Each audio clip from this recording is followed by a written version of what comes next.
ളുഹ്ർ bank വിളിക്കും, നിങ്ങൾ എപ്പോഴാണ് നിസ്കരിക്കണം? പച്ചക്കറിയും അരിയണം, മീൻ വെട്ടണം, ചോറ് കഴുകണം, അരി കഴുകണം, ചോറ് വെക്കണം, ചോറ് ഊറ്റണം, കറി വെക്കണം.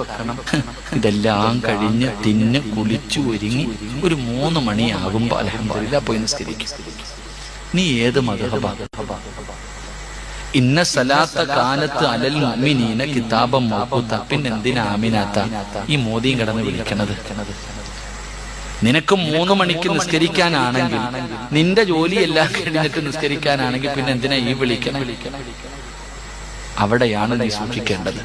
അപ്പൊ നീ പറയൂ, ഉസ്താദെ മീൻ കരി പറ്റി വിയർത്ത് നിൽക്കല്ലേ? എന്താ വിയർപ്പ് പൊളി നിർബന്ധമാകുന്ന കാര്യമാണ്?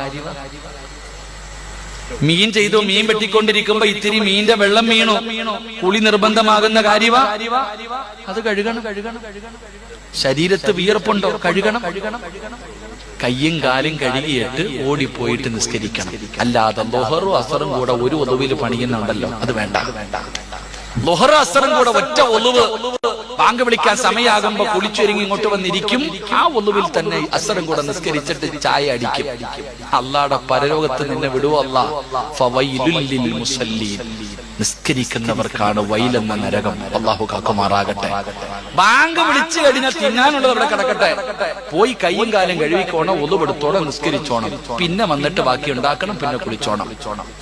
അല്ലാതെ നിസ്കാരം നീട്ടരുത്. അള്ളാന്റെ മുമ്പിൽ കണക്ക് പറയേണ്ടി